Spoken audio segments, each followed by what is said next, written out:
64. Le 7 février 64.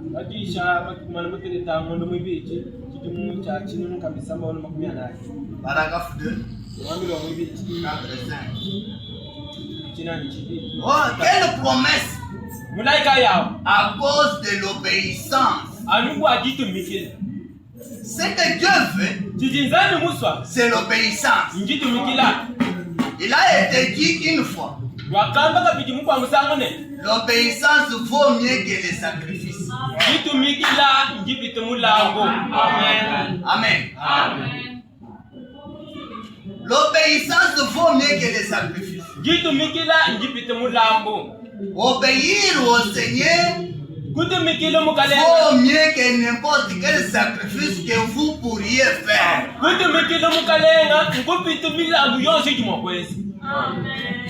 Que vous pourriez faire. Vous pouvez donner ceci. Soutenir l'église, aider le pauvre, aider les orphelins de veuves. Mais tant que vous n'obéissez pas à sa parole, vous ne serez jamais bénis. Parce que tout ce qu'on peut faire, ce sont des actes religieux. Qu'est-ce que nous offrons à Dieu? Vous avez volé cela? Parce que quand vous offrez à Dieu quelque chose, avec sincérité, Dieu est dans l'obligation de vous bénir. Mais quand vous volez, vous dérangez la parole de Dieu pour avoir cette chose-là et offrir cela à Dieu, vous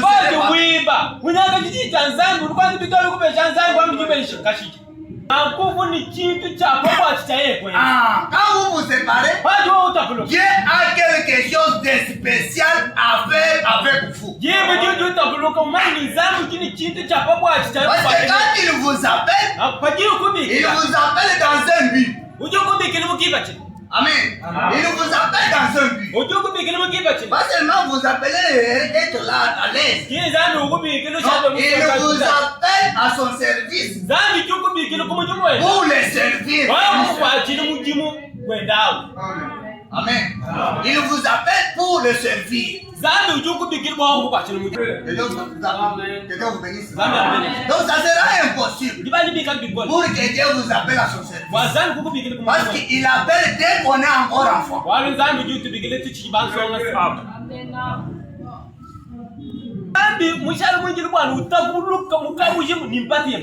Et vous puissiez vous séparer avec votre raisonnement, votre manière de faire des choses. Vous séparez à cela pour que Dieu puisse faire avec vous une chose, quelque chose de spécial. Amen.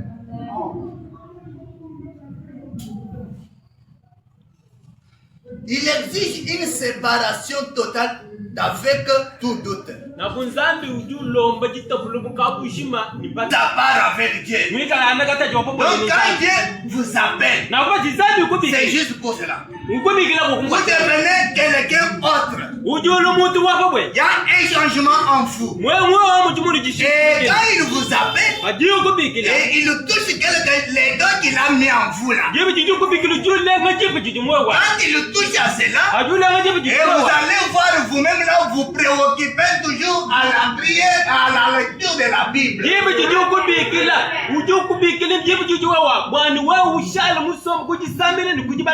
vous serez une personne isolée, mise à part pour Dieu. Ce qui se préoccupe en vous, c'est toujours servir Dieu. Quand Dieu vit en vous, vit en vous là, et vous donne maintenant les soucis, la vie de la prière, ça sera difficile pour vous plonger dans des choses du monde. Ça sera difficile parce que tout le temps, vous sentez que vous êtes toujours dans la présence de Dieu. Et chaque fois que vous sentez que vous êtes dans la présence de Dieu, vous ne pouvez pas pécher. Vous ne pouvez pas faire une erreur volontairement. Volontairement. Amen. Donc, Abraham, c'est toute chose. Selon toute chose, prêché le 6 mai 1962.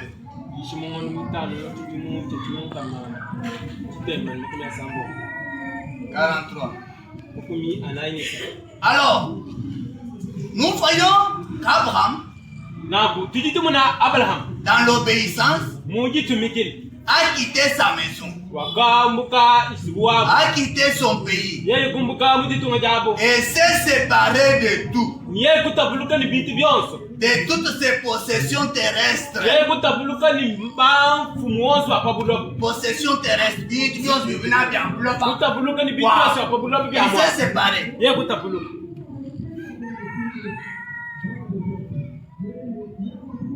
Il s'est séparé de tout. De toutes ses possessions terrestres. Pour voyager dans un pays étranger. Pour y séjourner. Un pays qu'il ne connaissait pas. Mais par l'obéissance, il a dit quitter son propre pays, sa propre famille. Il a dit quitter ses amis pour obéir à la voix de Dieu. Et aller dans un pays que lui seul lui montrait. Un pays étranger. Il ne connaissait pas cet endroit. Mais c'est parce que Dieu lui avait dit de sortir. Alors il a obéi à cela. Il a obéi. Il est sorti. Il est parti. Un type de l'église. Il nous a demandé d'abandonner tout ce qu'il y a dans ce monde afin de suivre Christ.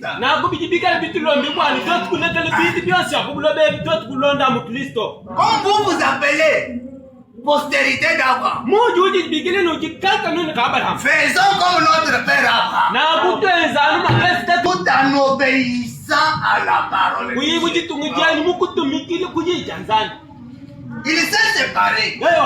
C'est un type pour nous. Si nous nous appelons postérité d'Abraham, nous avons l'obligation de nous séparer aussi avec les restes du monde. Amen. Pour mieux suivre Christ, séparez-vous avec de mauvais amis. Amen. Parce que Fabien me dit, dis-moi qui tu fréquentes, je te dirai qui tu es. Toi tu n'es pas un ivrogne, mais tes amis sont toujours des ivrognes. Cela il dit à quoi? C'est que tu es aussi un ivrogne. Ne refusez pas. Tu dis non. Amen. Ne vous excusez pas. Ne me dites pas au monde, moi je suis un chrétien, je suis une chrétienne. On connaît qui vous êtes par les gens que vous fréquentez. C'est à partir des gens que vous fréquentez que nous découvrons ce que tu es. Tu es un voleur ou pas? C'est à travers tes amis. Mais il est un voleur. Un voleur. C'est connu dans ton quartier. C'est connu qu'il est un voleur. Mais du jour au jour, vous êtes toujours chez lui. Vous êtes toujours chez lui. Vous êtes toujours chez lui. Vous causez, vous parlez, vous riez, tout ça. Vous prenez du café, vous prenez à manger. Qu'est-ce qu'il vous dit? Demandez qu'est-ce qu'il vous dit. Vous n'êtes pas encore séparés. Et n'attendez pas des bénédictions de Dieu. Parce que des bénédictions de Dieu ne viennent pas comme ça. C'est seulement quand nous nous séparons avec des restes du monde, des choses qui ne sont pas convenables à la parole de Dieu, qui ne se conforment pas avec la parole. Nous devons nous séparer à cela. Amen. C'est-à-dire, tu peux voir quelqu'un venir chez toi, soit en cours de route, te faire arrêter, en train de causer. Pendant que vous causez, vous savez qu'il parle de ton frère de l'église. Alors quand vous laissez toujours entendre cela, toi et lui, vous êtes le même oiseau de même plumage. Mais dites-moi comment j'ai passé aussi. Si vous êtes un véritable chrétien, quand vous vous rencontrez en route, et vous savez qu'il y a quelque chose de mauvais qui est en train de parler contre mon frère, votre maman, dites-lui tout simplement faites la parole. Ne me regardez pas cela, mais toi faites la parole. Allez voir ton frère. Allez voir ton frère et ta sœur. Cela n'est pas un problème de pasteur. Ce n'est pas un problème de ministre. Ce n'est pas un problème de diable, de disciple. Non. C'est ton problème à toi avec la parole qui est en vous. Montrez-lui la parole. Un jour, il sera séparé de vous. Il ne viendra pas chez vous là. Parce qu'il sait que vous êtes chrétien. Vous avez la logique de la parole. Amen. Parce que dans la vie terrestre, il y a trop de problèmes. Il y a trop de choses. Mais si vous êtes là toujours pour glaner dans de mauvaises choses, vous n'irez nulle part. Vous n'irez nulle part. Un véritable chrétien doit prendre l'exemple des 3 singes. C'est ça un véritable chrétien. L'exemple des 3 singes. Fermez les yeux pour ne pas voir de mauvaises choses. Dans nos téléphones, toutes les choses sont là. Sont là. Mais quand vous avez des mécanismes, quel est l'endroit que vous préférez toujours voir? Mais prenez les 3 singes, les yeux fermés pour ne pas voir de mauvaises choses. Fermez la bouche. Seigneur, aide-moi. Que je ne puisse pas parler à mal de mon frère et de ma soeur. C'est ça un véritable chrétien. Fermez les oreilles pour ne plus écouter ou entendre des propos mauvais de mon frère ou de ma soeur. Quand vous faites comme ça, je vous dis vrai avec l'insu du Seigneur, vous aurez un changement dans votre vie, dans vos affaires. Il y aura toujours un changement. Et tant que vous n'êtes pas séparés, c'est difficile.